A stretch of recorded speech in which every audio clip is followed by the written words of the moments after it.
तो देखो बच्चों, एक क्वेश्चन डिस्कस कर रहे हैं हम अपना पास्ट एग्जाम का, न्यू क्रैक हॉल कंपनी। और new crack hall company basically आपको दो पार्ट में दो रिक्वायरमेंट है आपके पास। पहला रिक्वायरमेंट है calculate using pre formatted table provided new crack company adjusted profit. तो हमें रॉन्ग प्रॉफिट दिया है, गलतियों को ठीक करके करेक्ट प्रॉफिट निकालना है 7 मार्क्स के लिए, कॉमन एडजस्टमेंट है ये। तो और स्टेप बाय स्टेप मार्किंग होता है, 7 मार्क्स मिलेंगे, 7 गलतियां हैं एक तरीके से, 7 मिस्टेक को ठीक करने के। Prepare new crack company statement of financial position 31 दिसंबर, और फिर फाइनेंशियल स्टेटमेंट बनानी है। तो टाइम बचाने के लिए आप साथ साथ बना सकते हो। आपको फॉर्मेट क्वेश्चन में ऑलरेडी एक्सेल पे दिया हुआ है, ए पार्ट बी पार्ट आप कर सकते हो, और साइड में वर्किंग नोट बनाते रहो, जो भी वर्किंग नोट चाहिए अगर नीडेड है। जनरली बैलेंस शीट के लिए वर्किंग नोट आपको जनरली नीडेड रहेगा, तो उसको यूज करके बनाया जा सकता है। एक बार जल्द से डिस्कस कर लेते हैं। ये आपको क्या दिया हुआ है सामने, ट्रायल बैलेंस। ट्रायल बैलेंस में क्या है बच्चों, प्रॉपर्टी उसका डेप्रिसिएशन, इक्विपमेंट उसका डेप्रिसिएशन, फाइनेंशियल एसेट 3500 का फाइनेंशियल एसेट दिया है। क्या ये सब बातें हमारे लिए कोई कंफ्यूजिंग है? कोई टर्म हमें ना समझ आता हो, सब बातें समझ आती है। इन्वेंट्री को हम अच्छे से समझते हैं, ट्रेड रिसीवेबल को समझते हैं, cash cash equivalent, retain earning, closing दिया है, ओपनिंग दिया है, ओपनिंग, शेयर कैपिटल हमें दिया है, लोन पेबल दिया है, ट्रेड एंड अदर पेबल दिया है, draft profit for the tax हमें दे दिया। अब सवाल एडजस्टमेंट्स का है। दीज आर 7 एडजस्टमेंट, जो कि 7 मिस्टेक्स भी हो सकती है, हर एडजस्टमेंट में कोई मिस्टेक भी हो सकती है। तो इसको करना स्टार्ट करते हैं। पहले मेरे को ड्राफ्ट प्रॉफिट चाहिए, कितना दिया है 4420। तो मैं अपने एक्सेल वाले कॉलम पे जाऊंगा, ड्राफ्ट प्रॉफिट यहाँ पे ऑलरेडी लिखा हुआ है, नहीं लिखा होता तो मैं इसको लिख देता। साइड में अपन क्या बना सकते हैं, वर्किंग में कोशिश करो जितना हो सके प्रैक्टिस प्लेटफॉर्म पे प्रैक्टिस करो, क्योंकि प्रैक्टिस प्लेटफॉर्म पे विजुअलाइजेशन लेस हो जाता है, चीजें ज्यादा मैनेज करनी पड़ती हैं। आधे में क्वेश्चन है, आधे में एक्सेल है, छोटा एक्सेल है, तो वो सारी चीजें ना एग्जाम में टाइम लेती हैं यूज टू होने में। अगर आपने ऑलरेडी प्रैक्टिस कर रखा है 10-15 क्वेश्चन, तो आप काफी यूज टू हो जाओगे प्रैक्टिस प्लेटफॉर्म से सिमिलरली ऐसा ही आना है एग्जाम में। तो अगर कोई वर्किंग नोट बनाना होगा तो बनाते रहेंगे, दोनों में काम आ जाएगा। कोई फर्क नहीं पड़ता फॉर्मेटिंग का और बहुत सारी चीजों का। पहली एडजस्टमेंट कहता है on 1st July, New Grad Company received 5 million 8% loan note which accounted correctly at that date. It is due for repayment on 31st December 16. तो इनको लोन मिला, इन्होंने अकाउंटिंग सही से कर दी। तो लोन की अकाउंटिंग क्या करी होगी, डेबिट लोन क्रेडिट कैश। तो लोन 1 जुलाई को लोन मिला है, सही से अकाउंट कर दिया 5 मिलियन का। अब आगे देखो, the 5 million fully fund to construction, construction cost को कैपिटलाइज कर दिया। अब पूरा का पूरा कंस्ट्रक्शन कॉस्ट को कैपिटलाइज कर दिया, तो क्या करा, डेबिट कर दिया बिल्डिंग को, क्रेडिट कर दिया, मतलब डेबिट कर दिया प्रॉपर्टी को, इक्विपमेंट को, क्रेडिट कर दिया बैंक को। The construction is due to complete 31st December. तो यहां से हमें एक चीज समझ आई। पहली चीज तो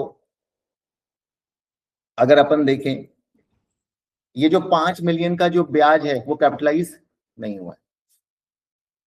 उस इंटरेस्ट की पढ़ के समझ आ गया ना, जो सबसे सिंपल मार्क्स तो अपने यही हो गए कि इस 5 मिलियन, जो 5 मिलियन की कंस्ट्रक्शन कॉस्ट आपने कंस्ट्रक्शन कैपिटलाइज करी है, दिस 5 मिलियन कॉस्ट पे जो इंटरेस्ट है वो भी कैपिटलाइज होगा, नहीं होगा।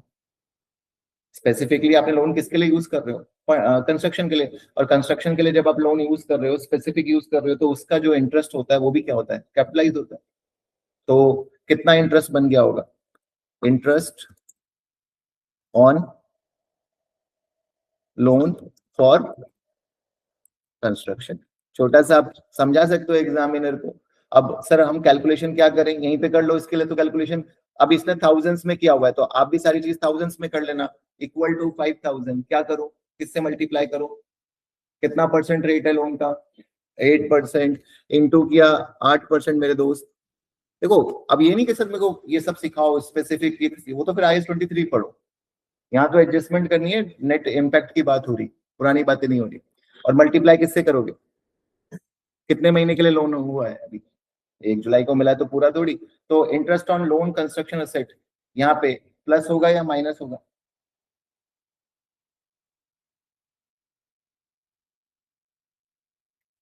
अगर आप देखो, the construction has been correctly calculated, no accounting entry in respect of property or loan have been made. A loan which was accounted correctly due for repayment, the interest payable annually in arrear. तो भाई अगर तुम interest को record कर रहे हो जो कि कैपिटलाइज होना है, तो तुम्हारा खर्चा है या नहीं है, नहीं है। तुमने किसी चीज को एक्सपेंस रिकॉर्ड कर दिया, उसे रेक्टिफाई कैसे करोगे, ऐड करके। तो क्या होगा यहाँ पे 200 ऐड हो जाएगा। दूसरा, अब सबसे इंपॉर्टेंट एडजस्टमेंट तो यहाँ डेप्रीशिएशन का ही आ जाता है, सबसे मेन मार्क्स तो यहाँ पे डेप्रीशिएशन के ऑन 31st, क्योंकि सारा एडजस्टमेंट प्रॉपर्टी प्लांट इक्विपमेंट में जा रहा है। तो बेटर है कि यहाँ पे हम पीपी का ना एक वर्किंग नोट बना ले, जिससे पीपी की चीजें समझ आ जाए। हालांकि बिना वर्किंग नोट के भी यहाँ डेप्रीशिएशन एडजस्टमेंट तो आप बिना वर्किंग नोट के भी कर सकते हो। आप हेडिंग बना सकते हो यहाँ पे पीपी। आपके पीपी में कौन कौन सा है बच्चों? प्रॉपर्टी है, प्रॉपर्टी है, और दूसरा क्या है? इक्विपमेंट। स्पेलिंग मिस्टेक आपका चलेगा, बहुत ज्यादा दिक्कत नहीं है उस चीज में, अगर वो मीनिंग सेंस बना रहा है, बहुत ज्यादा ब्लंडर नहीं है तो। अच्छा, कॉस्ट कितना दिया हुआ है हमारे को? थोड़ा सा साइज अपन मैनेज कर लेते हैं ताकि दोनों चीजें देख सकें।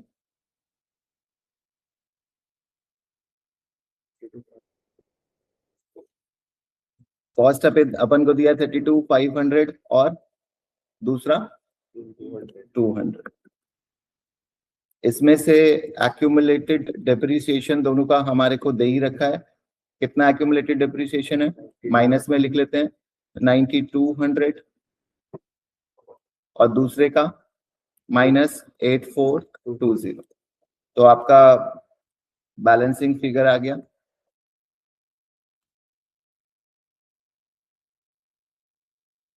कैरिंग वैल्यू आ गया मोटा मोटा। कॉपी कर लो, कंट्रोल सी कंट्रोल वी। कई बार कॉपी पेस्ट फंक्शन में इशू आ रहा है। ठीक है, 7780 यहाँ पे आ गया हमारा। देखो यहाँ पे दो चार चीजें ध्यान रखो। एक तो ईयर का डेप्रीशिएशन लगाना चाहे तो इन्होंने डेप्रीशिएशन बच्चों रिकॉर्ड किया है नहीं किया है? डेप्रीशिएशन की पूरे साल की डेप्रीशिएशन की अकाउंटिंग करी है नहीं करी है? On 1st December, New Crack Company placed an order equipment at a cost 3 million. This was included property, include land, new hall depreciation policy, the financial. तो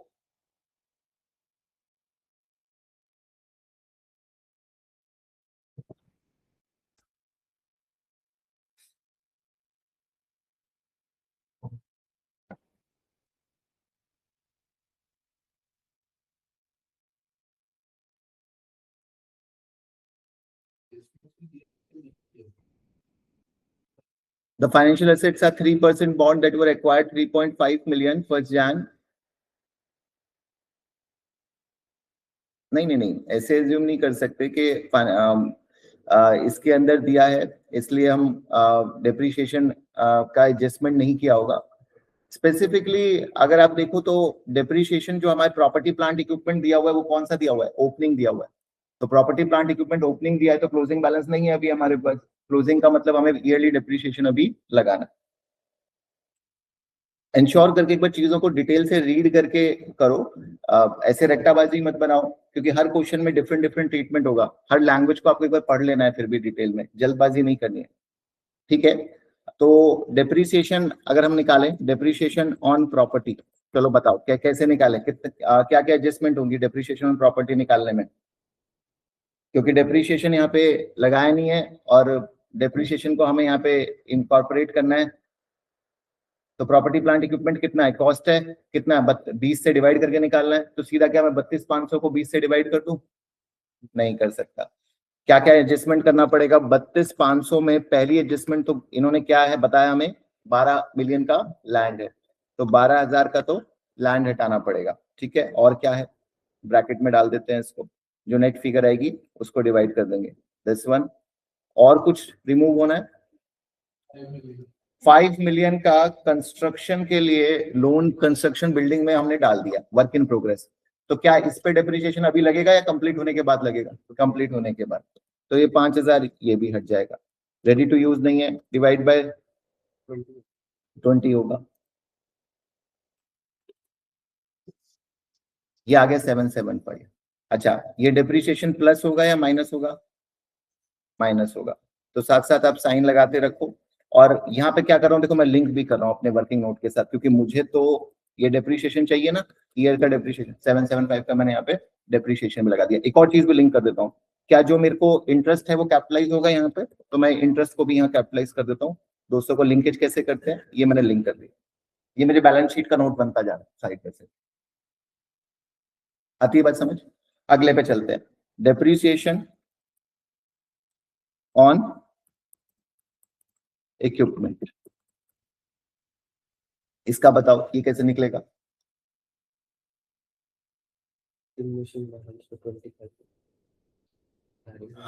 डेप्रिसिएशन इक्विपमेंट में कोई एडजस्टमेंट होनी है या सीधा डिमिनिशिंग बैलेंस पे लग जाएगा? क्या एडजस्टमेंट होनी है बताओ जल्दी से। इक्विपमेंट 25% बोला है, अगर कोई एडजस्टमेंट नहीं होनी है तब तो मैं रिड्यूसिंग बैलेंस पे लगा सकता हूं, क्योंकि रिड्यूसिंग बैलेंस मैंने यहां निकाल लिया, ये आया 7780। अगर कोई एडजस्टमेंट नहीं करनी है तो सीधा क्या करते हैं हम, रिड्यूसिंग बैलेंस मेथड किस पे लगता है, बैलेंसिंग फिगर पे लगता है, इसका क्या कर देते 25%, ये हमारा निकल के आ जाता 1945।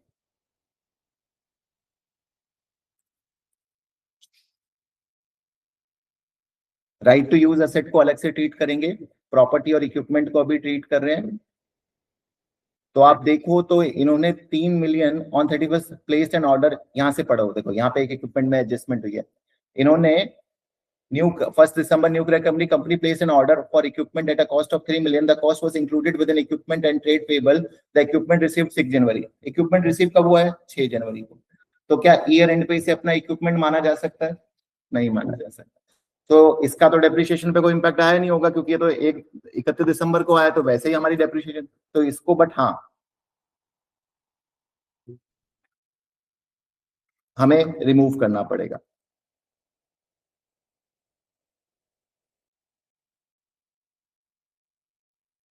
कौन सी डेट को रिसीव हुआ है ये हमें? 1 दिसंबर को।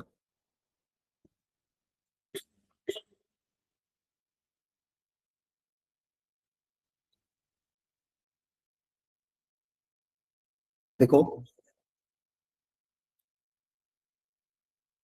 एक बार मैं इसको देखूं, इक्विपमेंट हमें, इक्विपमेंट का कॉस्ट कितना दिया हुआ है?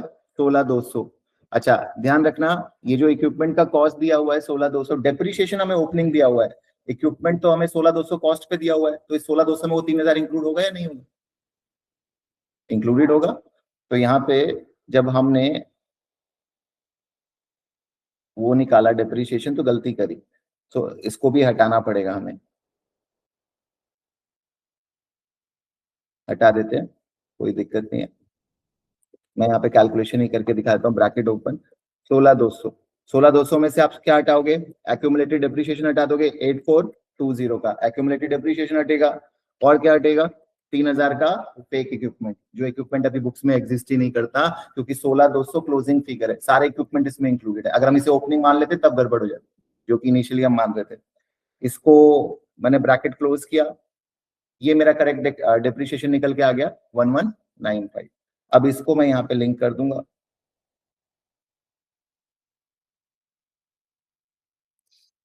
1195, और अपन क्या माइनस कर देंगे? इक्विपमेंट का 3,000 हम यहाँ से माइनस कर देंगे। और कोई एडजस्टमेंट होनी है बच्चों? नहीं होनी। आई थिंक क्लोजिंग फिगर आ गई दोनों की, जो हमें बैलेंस शीट में दिखानी है।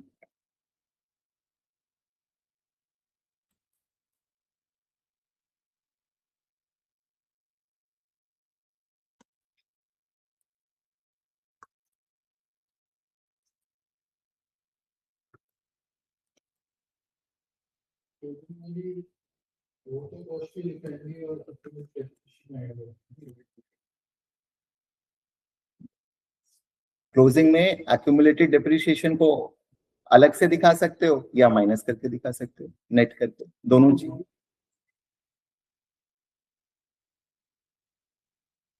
एक्यूमुलेटेड, अच्छा हमने एक चीज गड़बड़ कर दी, एक्यूमुलेटेड डेप्रिसिएशन तो दिखाया ही नहीं, उसको भी ठीक कर दो।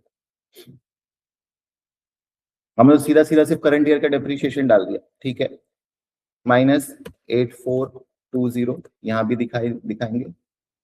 और कितना डेप्रिसिएशन आया था हमारा, लिंक कर दो, 35852275, ठीक है। क्या पूछ रहे हो आप, पूछो।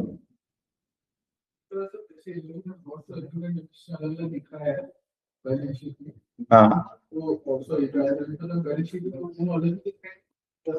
वो चलेगा, अलग अलग भी दिखा सकते हो, नेट भी दिखा सकते हो, कोई इशू नहीं, क्योंकि तुमने वर्किंग नोट में डिटेलिंग दिखा दी है ना। एक तरीके से वर्किंग नोट तुम्हारे लिए वही काम कर रहा है बैलेंस शीट में, तुम्हें दोबारा डिटेलिंग दिखाने की जरूरत नहीं, एग्जामिनर देख सकता है कि क्लोजिंग कैसे आए। ठीक है, डेप्रिसिएशन हम ठीक करते आ रहे, 3 मार्क्स हो गए, इंटरेस्ट लोन को, कंस्ट्रक्शन को, 200 को, प्रॉपर्टी को, इक्विपमेंट को। अब किसके लिए एडजस्टमेंट करना पड़ेगा? हमेशा कोशिश करो कि ना, अगर वैसे तो लाइन बाय लाइन करो, बट कोई मुश्किल एडजस्टमेंट आ जाती है तो भूल जाओ उसको, go for easy adjustment first. हमेशा याद रखना, सिंगल एंटिटी में हमेशा पता लग जाता है। ये जो एडजस्टमेंट मैंने अभी ली प्रॉपर्टी प्लांट इक्विपमेंट की, सबसे ज्यादा कैलकुलेशन बेस्ड एडजस्टमेट थी। अब कुछ इसके बाद सिर्फ कंसेप्चुअल एडजस्टमेंट है, इसी एडजस्टमेंट में टाइम लगना होता है, क्योंकि क्या है, डेप्रिसिएशन लगाओ, ये चीज माइनस करो, तो गलतियां बहुत होती हैं इसमें। तो जनरली इनकी इतनी वरी नहीं करो, बाकी एडजस्टमेंट पे मार्क्स स्कोर करो। आ जाते हैं वापस, अब आगे देखो, यहाँ पे पढ़ो। 31 दिसंबर इक्विपमेंट को एडजस्ट कर दिया। फाइनेंशियल एसेट 3% बॉन्ड, इसको रुक जाते हैं। लीज वाला कहाँ पे गया एडजस्टमेंट? ये रहा। Using new grow company on 1 January, new grow company enter into 5 year lease for equipment. The equipment had useful life 5 years. New Grow company will make five payment 2.4 1st January, including on commencement date. Use of implicit rate 13% present value of future lease payment. Remember, future lease payment कितना है? The first payment was made was 7.319 million. 2.4 million paid on 1st January was expense and no other accounting entry was performed. तो क्या होगा इसका treatment, कोई समझाएगा? पढ़ के देखो, किसी को समझ आता है तो।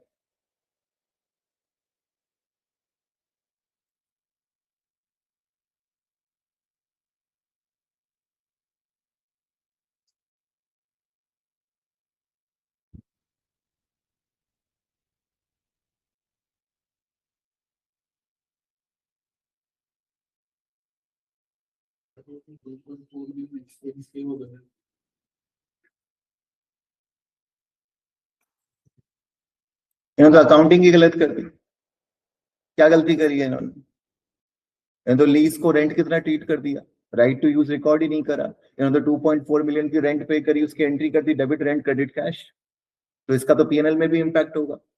ये 2.4 मिलियन क्या हमारा एक्सपेंस होना चाहिए था, ये एड बैक हो जाएगा।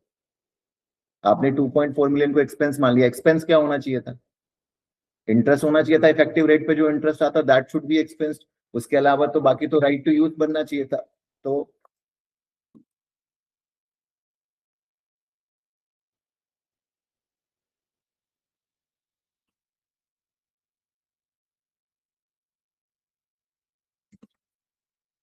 क्या लिखेंगे? Removal of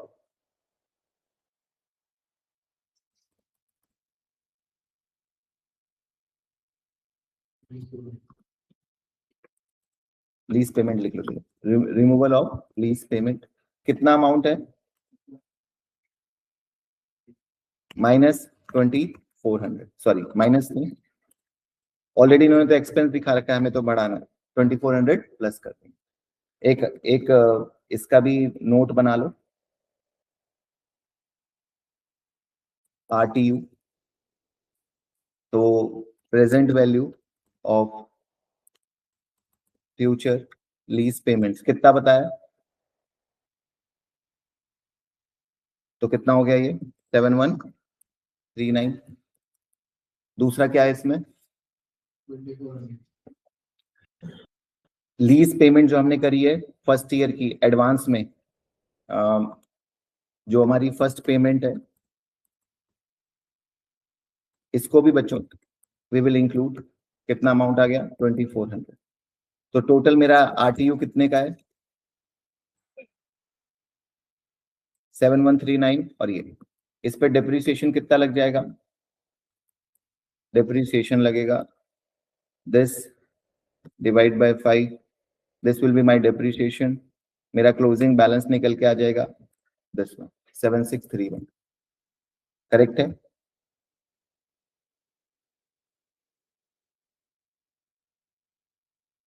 seven six three one का यहाँ पे हमारा RTU का एडजस्टमेंट हो गया। साथ के साथ एक और एडजस्टमेंट भी यहाँ पे आप कर सकते हो, इंटरेस्ट का भी निकाल लो। तो इंटरेस्ट की फॉर्मेट क्या होती थी बच्चों? ओपनिंग, इफेक्टिव हम ऐड करते थे, माइनस क्या करते थे? नॉमिनल या कूपन। तो क्या निकल के आ जाता था? क्लोजिंग। ये कौन से पार्ट के लिए कर रहे हैं हम? लीज लायबिलिटी वाले पार्ट के लिए। तो लीज लायबिलिटी वाले पार्ट के लिए अगर बात करें तो ओपनिंग में कितना लूंगा? ओपनिंग कितना लूंगा लीज लायबिलिटी के लिए? भाई मेरी ओपनिंग तो जो बचा यही आएगी ना, 7139। लाइबिलिटी इंटरेस्ट किस पे बनेगा? जो मैंने जितनी मेरी लाइबिलिटी है उस पे बनेगा, 7139 की लाइबिलिटी है। अच्छा, इफेक्टिव रेट कहीं गिवन है क्या बच्चों?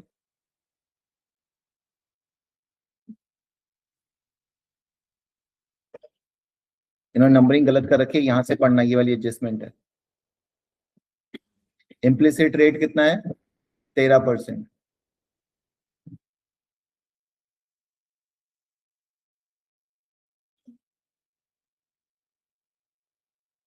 New on 1st Jan, New Crack Company entered into 5-year lease equipments.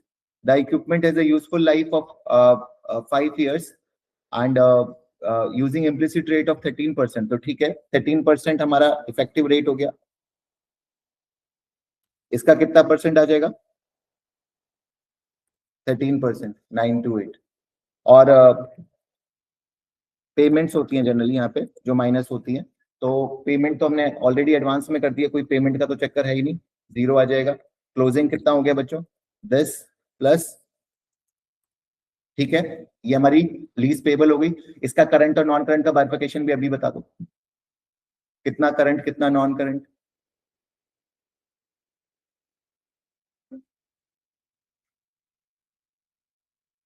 $2.4 million हर साल पे कर रहे हो ना,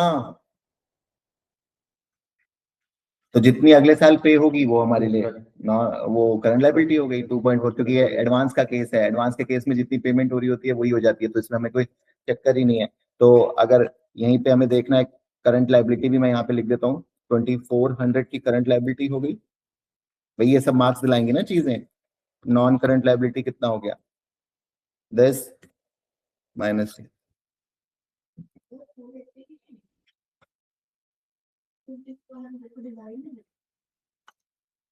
सॉरी,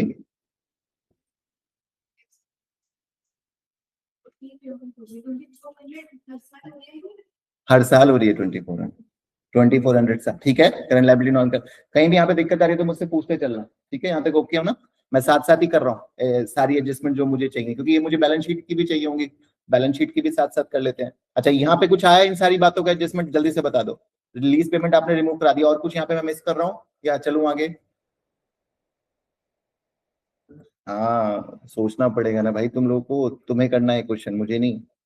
इंटरेस्ट ऑन, आएगा नहीं आएगा यहाँ पे इंटरेस्ट ऑन लीज लायबिलिटी? आपने जब रिकॉर्ड ही नहीं करी लीज लायबिलिटी, आपने तो रेंट टू कैश रिकॉर्डिंग कर दिया, तो ये जो आपने 9 to 8 निकाला, it should go on, no? ठीक है, देख लो यार, जाएगा। 9 टू, जो आपका 9 to 8 का जितना भी एक्सपेंस है, 2400 आपने हटा दिया, ठीक है। You remove 2400। 2400 क्यों हटाया? क्योंकि आपने गलत बट उसका जो जैसे बना ब्याज तो माइनस करोगे 9 to 8 का, या नहीं करोगे? बिल्कुल करोगे।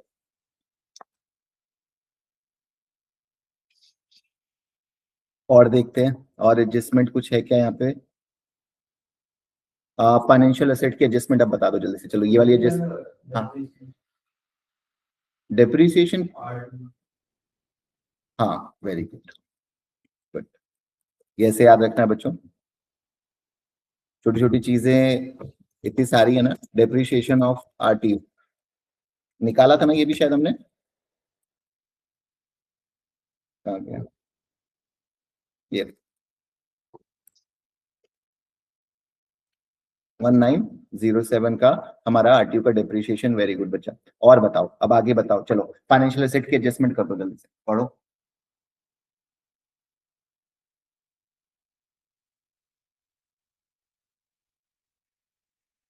The financial asset 3% bond were acquired 3.1 January, at which they intend to keep until maturity. Transaction cost 1.5 were incurred. The bond were capitalized. Transaction cost expense. The bond सारा कुछ कर लेते हैं।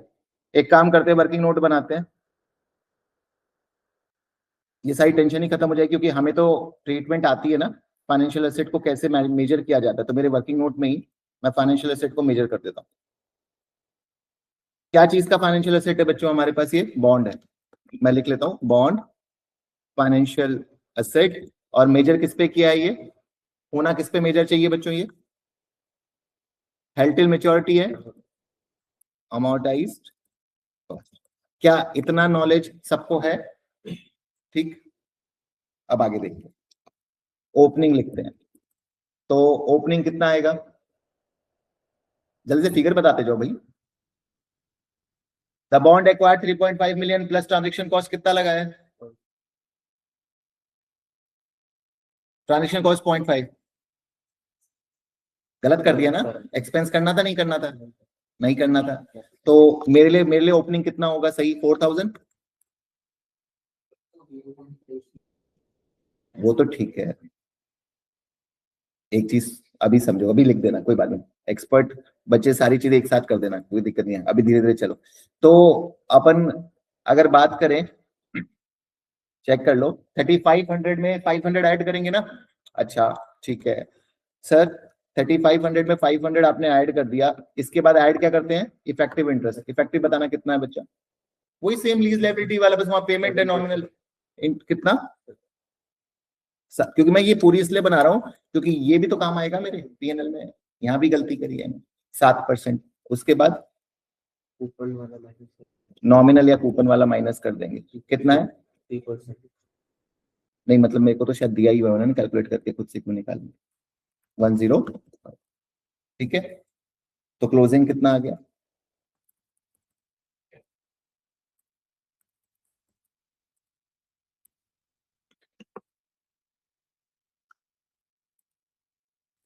फोर 4175 करेक्ट आया है, 4175।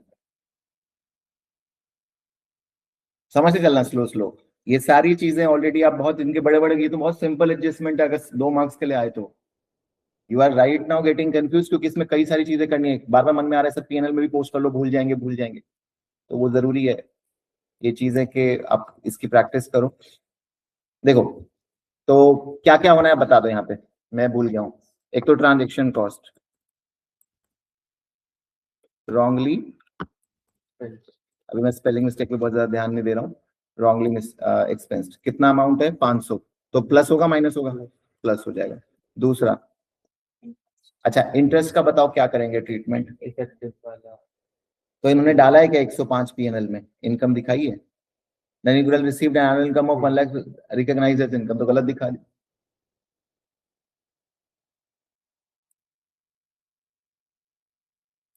रिमूव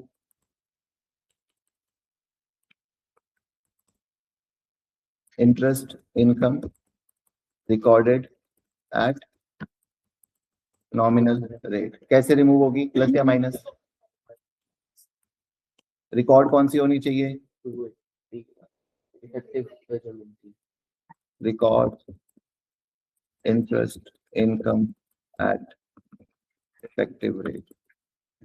कितना amount है?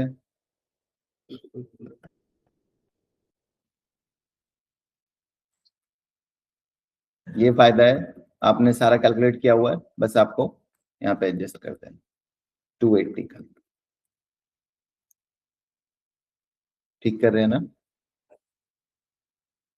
105 remove कर दिया, 280 ऐड कर। ओके, अब लास्ट पार्ट पे चले। तो आई थिंक हमें करंट टैक्स पेबल दिया हुआ है 6,80,000 का। टैक्स एक्सपेंस ऊपर रिकॉर्ड नहीं किया है, तो टैक्स एक्सपेंस हमारे लिए क्या होगा? 680 का टैक्स एक्सपेंस रिकॉर्ड करना पड़ेगा। एक लास्ट पॉइंट बस यहाँ पे कंटीजेंट एसेट का दिया है, वो और समझा दो। 7th एडजस्टमेंट, इसका क्या होगा?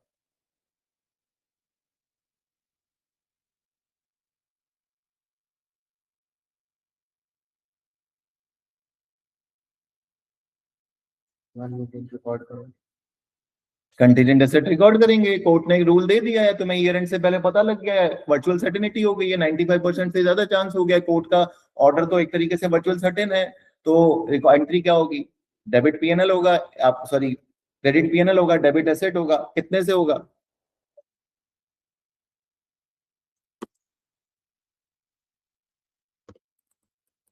कंटीजेंट एसेट कितने अमाउंट का? 1 मिलियन का। क्या डन है? बाकी बैलेंस शीट, अब साथ साथ बैलेंस शीट बना रहा होता तो वहां भी पोस्ट कर देता, ये बहुत अच्छी चीज है। डुअल एस्पेक्ट वहां पे पोस्ट करते रहो, ताकि आपका, अगर मेरा बैलेंस शीट भी साथ साथ बना रहा होता तो मेरे को गलतियां कम होती है। हमेशा याद रखो साइमल्टेनियस पोस्टिंग से ही टाइम बचेगा और मार्क्स आपके पूरे हो जाएंगे उस चीज के, क्योंकि बैलेंस शीट में भी तो मार्क्स है। तो अपन टोटल कर लेते हैं,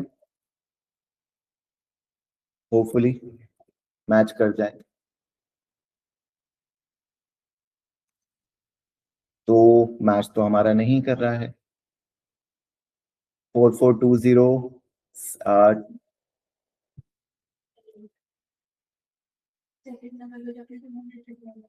200 का एडजस्टमेंट, एक सेकेंड। अच्छा, ठीक है। तो ये 200 का एडजस्टमेंट नहीं हुआ है, इसका इसका रीजन समझ आ रहा है 200 का एडजस्टमेंट क्यों नहीं हुआ है? 200 का एडजस्टमेंट इसलिए नहीं हुआ है क्योंकि यहाँ पे हमने क्या एज्यूम किया कि 200 इन्होंने क्या कर दिया,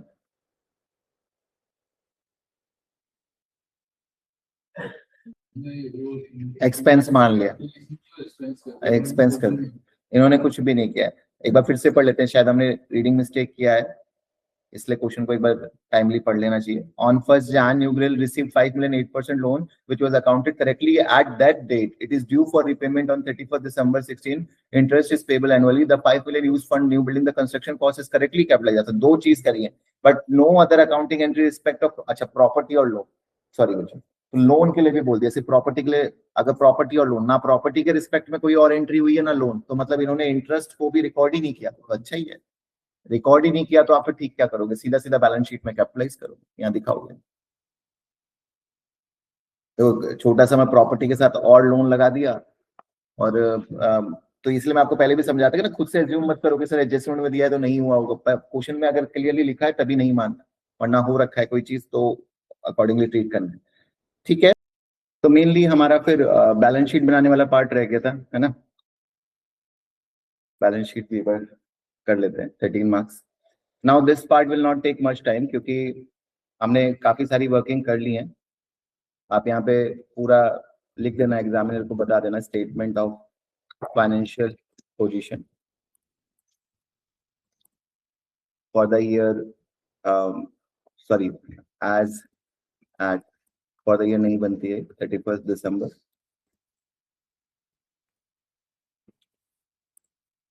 तो थाउजेंड्स में हम सारी फिगर्स रखेंगे।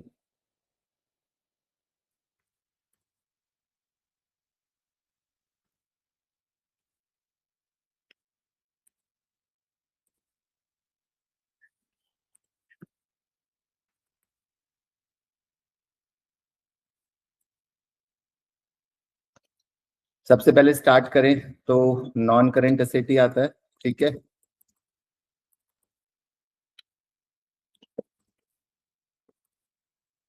तो बच्चों नॉन करेंट एसेट में क्या आ जाएगा हमारा?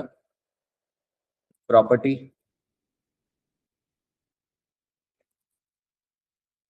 ब्रेकअप देने की जरूरत नहीं है, आपने ऑलरेडी दे रखा है ब्रेकअप। फिर क्या आ गया आपका? इक्विपमेंट, ठीक। और कुछ बच गया क्या? राइट टू यूज, नहीं लैंड तो हमने हटाया ही नहीं है ना, लैंड तो प्रॉपर्टी में ही है। वो तो डेप्रिसिएशन के लिए हटाया है, वैसे फिगर से थोड़ी हटाया। अच्छा, राइट टू यूज कितना आ गया?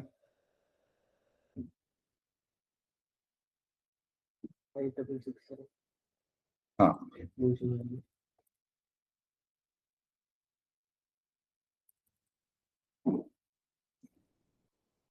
प्रेजेंट वैल्यू ऑफ 7631 आ जाएगा, ये आएगा ना क्लोजिंग बैलेंस।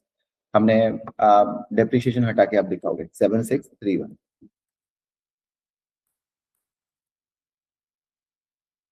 ठीक है, प्रॉपर्टी प्लांट इक्विपमेंट हमारा हो गया, राइट टू यूज 7631, और ये दोनों प्रॉपर्टी प्लांट इक्विपमेंट में आ गया। अच्छा, एक और चीज हमारा रह गया इसमें, फाइनेंशियल एसेट। बॉन्ड भी तो है हमारे पास एक फाइनेंशियल एसेट। बॉन्ड कितने का है बच्चों?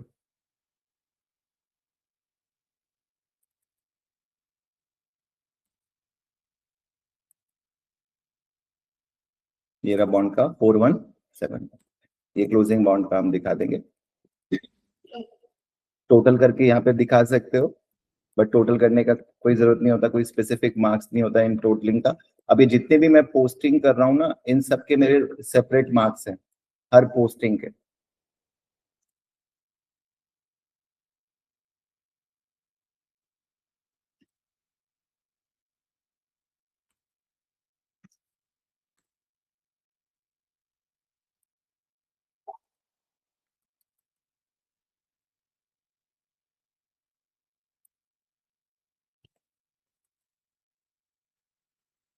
प्रॉपर्टी प्लांट इक्विपमेंट, अच्छा इंटरेस्ट यहाँ 200 का हट गया, ठीक।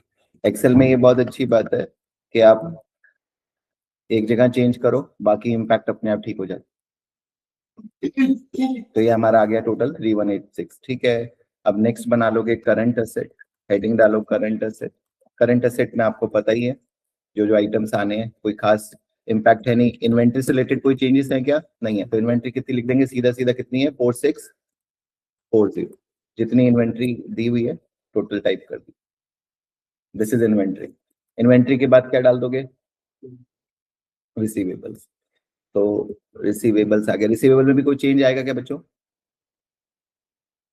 कितना रिसीवेबल दिया है, 2810 का, कोई चेंज नहीं है, 2810। और कुछ आना है? कैश एंड कैश इक्विवेलेंट हमें यहाँ पे डालना पड़ेगा। अच्छा, नेगेटिव है, क्रेडिट साइड है, हाँ ठीक है। ये बैंक ओडी हो गया, कैश एंड कैश इक्विवेलेंट, ध्यान रखना बैंक ओडी में आ जाएगा ये तो। क्रेडिट साइड में दिया हुआ कैश एंड, ये अच्छा पॉइंट है। कैश एंड कैश इक्विवेलेंट जल्दबाजी में अपन तो फिगर उठा के लिख देंगे 2210 का, बट ये क्या है, नेगेटिव बैलेंस, क्रेडिट साइड दिया। लोन की एडजस्टमेंट, लोन की क्या करनी है? लोन तो रिकॉर्ड किया था, उसका इंटरेस्ट रिकॉर्ड नहीं किया था, ठीक है। और एक और चीज, कंटीजेंट एसेट, 1000 का कंटीजेंट एसेट आया है, करंट एसेट ही मानेंगे, विद इन 1 ईयर रिलाइज हो जाएगा, ठीक है। तो ये कंटीजेंट एसेट हो गया। I think we are done with balance sheet side.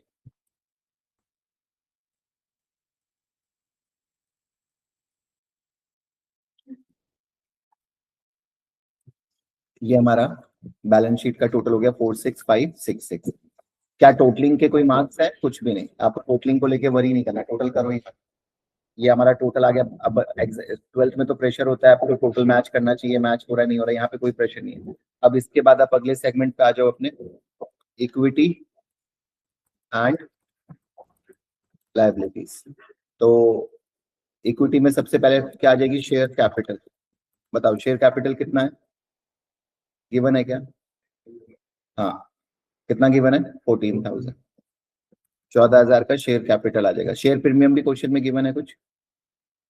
नहीं, शेयर प्रीमियम नहीं है। सीधा क्या आ जाएगी, retain earning.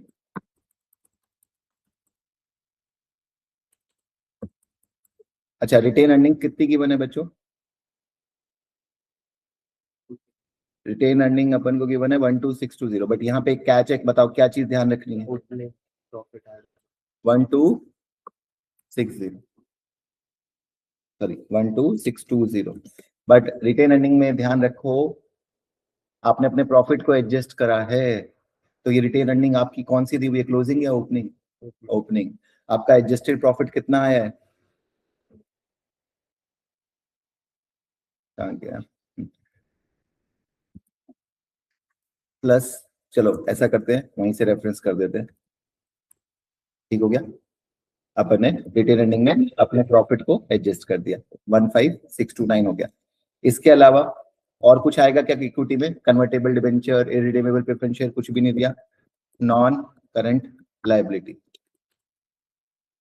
Non current liability में क्या क्या आना है, क्या क्या नॉन करंट लायबिलिटी याद आती है आपको? एक तो लीज लायबिलिटी है, लीज लायबिलिटी कितना अमाउंट है, हमने शायद बाइफरकेट कर लिया था करंट और नॉन करंट का।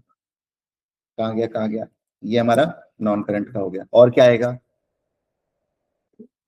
लोन है, कितना अमाउंट लोन का आएगा,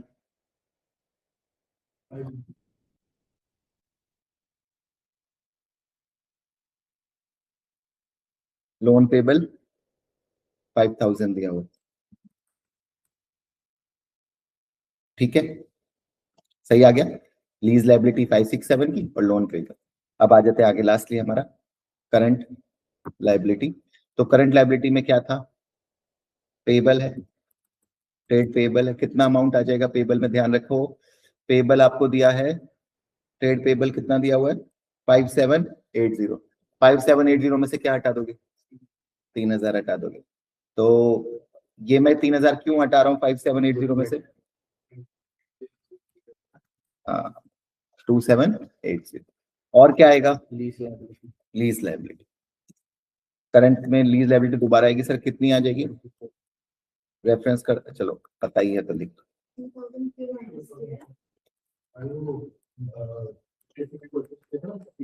इक्विपमेंट जो हमने परचेज किया था वो तो अगले साल आएगा ना, अभी पेबल थोड़ी बनेगा, पेमेंट की ऑब्लिगेशन थोड़ी है, अभी तो हम पे लायबिलिटी थोड़ी अराइज होगी। ठीक है, तो ये हो गया। और क्या आ जाएगा करंट लायबिलिटी में, पेबल आ गया, लीज लायबिलिटी आ गई, और कुछ है यहाँ से देख लो, कुछ भूल रहे हो जो आना चाहिए, टैक्स, टैक्स पेबल। भाई हमें ये थोड़ी बोला टैक्स पे हो गया, कितना 680, 680 है ना, हाँ। और क्या आ जाएगा, बैंक ओडी कितने का, चेक कर लेते हैं, होपफुली मैच हो जाएगा, 14,46,366।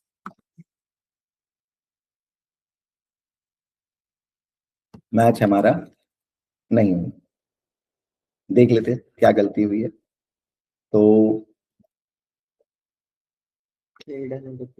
अच्छा, ये 2780 गलत आ रहा है पेबल हमारा। पेबल क्यों गलत आ रहा है, अच्छा देखो, पेबल इसलिए गलत आ रहा है क्योंकि हमने 200 का जो इंटरेस्ट है उसकी एंट्री क्या होगी, जरा सोचो।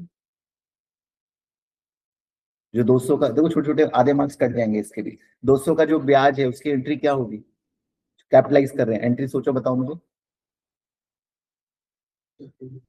एसेट टू इंटरेस्ट पेबल होगा ना, आपने एसेट डेबिट कर दिया, बट उसको लायबिलिटी भी तो बनेगा, पेबल भी तो, अप्रूवल भी तो बनेगा उसका, वो पे भी तो करना है। नहीं समझे, आपका जो बोरिंग कॉस्ट पे तो उसका 200 भी ऐड होना था यहाँ पे। ठीक है, अब आपका ये प्रॉपर फुल मार्क्स के लिए रेडी है, 20 मार्क्स के लिए सिंगल, तो इतना टाइम नहीं लगा। ऑब्वियसली फर्स्ट पार्ट में, ड्राफ्टिंग पार्ट में टाइम लगा क्योंकि उसमें सेकंड पार्ट का टाइम भी लग रहा था, बट अभी जैसे मान लो समझा भी रहा हूँ मैं, 40 मिनट 50 मिनट्स हमें लगा होगा इसको करने में, बट आप लोग खुद से जब इसको करोगे तो 30 मिनट्स तक के में आपको इसको कंप्लीट करना, you have to complete in 30 minutes. और जैसे ही आप इसको डन कर लेते हो, जैसे कई बार बच्चे बोलते हैं कि सर आंसर कैसे चेक करें, तो एक बार देख लेते हैं उसको भी, जैसे यहाँ पे मैं एग्जाम एंड कर देता हूँ, ठीक है, इसका कि अब अपन को अपनी मार्किंग करनी है, कैसे करें मार्किंग, तो वो सिखा रहा हूँ आपको कि खुद से आप सेल्फ मार्किंग कैसे कर सकते हो। एसीसीए उसके लिए आपको ऑप्शन देता है सेल्फ मार्किंग का।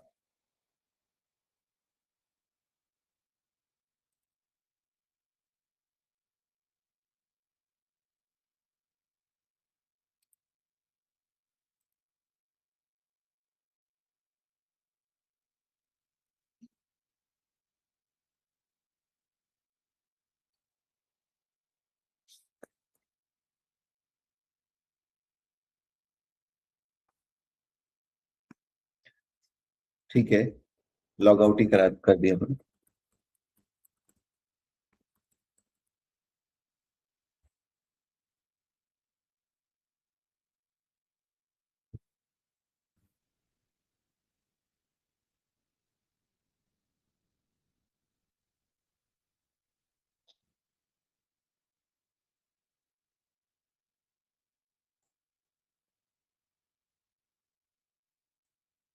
सेल्फ असाइन में देखें, एफ आर में यहाँ आना चाहिए, आ गया मार्क एग्जाम। ठीक है, जो भी आपने एंड कर दिया उसको अब क्या आ गया आपके पास, उसको मार्किंग का ऑप्शन। तो यहाँ पे जाके मैं मार्क एग्जाम में जाऊंगा, यस करूंगा तो मार्किंग मिल जाएगा। अब पार्ट 1 है, ये क्वेश्चन यहाँ से शो हो जाएगा, ये सैंपल आंसर यहाँ से शो होगा, डाउनलोड का ऑप्शन भी दिया हुआ है आपको, सैंपल आंसर यहाँ से आप डाउनलोड भी कर सकते हो, यहाँ पे आपका लिखा हुआ आंसर आ रहा होगा। क्योंकि हम तो पार्ट 2 सॉल्व किया है, एनालिसिस वाला नहीं किया, तो पार्ट 2 का आपको दिखा देता हूँ। एसीसी की बहुत अच्छी बात है कि ना वो मार्किंग बहुत एग्जैक्टली देता है आपको, कि हर चीज के आपको कितने मार्क्स देने हैं, क्या क्या सही है उसका क्या मार्क्स होगा, तो आप प्रॉपर अपने मार्क्स बिना किसी के हेल्प के इवेलुएट कर सकते हो कि मेरे कितने मार्क्स आएंगे इसमें। बस थोड़ा सा पोर्टल इनका इशू क्रिएट करता है कई बार, या प्रॉपर वर्क नहीं करता, वो थोड़ा सा लैग है, इशू है। तो जनरली इसको क्रोम या एज में आप चलाओ, लेस इशू क्रिएट करता है, बट अगर इशू आएगा तो आपको रिफ्रेश या रीलॉगिन करना ही पड़ेगा बार बार।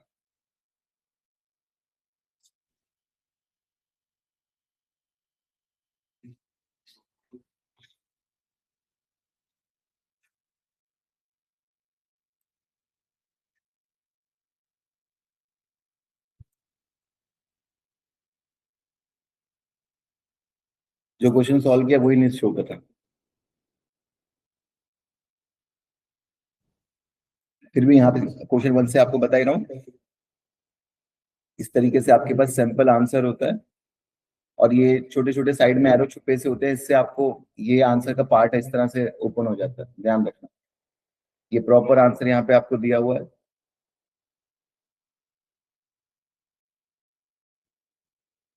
लिमिटेशंस,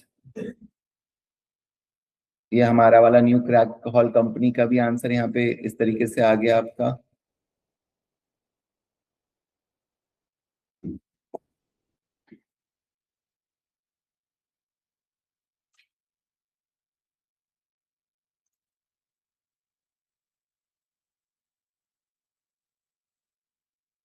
देखो ये ब्रेकअप दे रखा है, एडजस्टमेंट के 7 मार्क्स आपको एडजस्टमेंट के दिया, मतलब 1 मार्क्स हर एडजस्टमेंट के, जिसकी भी सही होती जा रही है एक एक मार्क्स अपने आप को दे सकते हैं। खुद से करो इस क्वेश्चन को सॉल्व दोबारा, देखो कि मुझे कितना टाइम लग रहा है करे हुए क्वेश्चन को सॉल्व करने में, कितने मेरे मार्क्स आ रहे हैं। एडजस्टमेंट में से 7 में से 5 सही है तो 5 मार्क्स, 4 सही है तो 4 मार्क्स।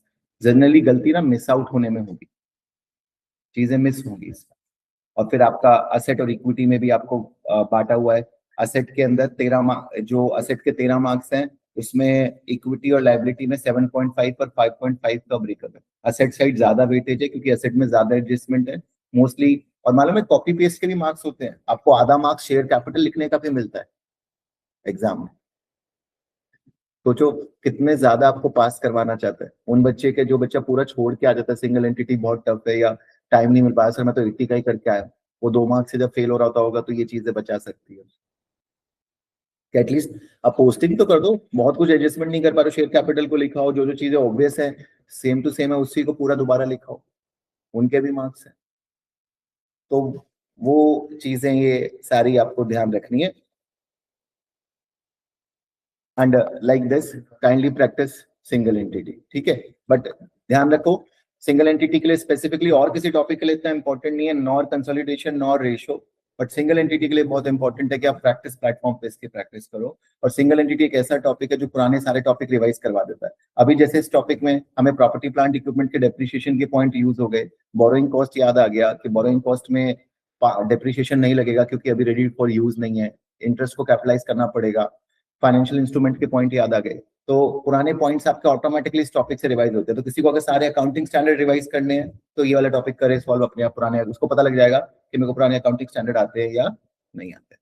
ठीक है, तो इसको तो यहीं पे डन करते हैं।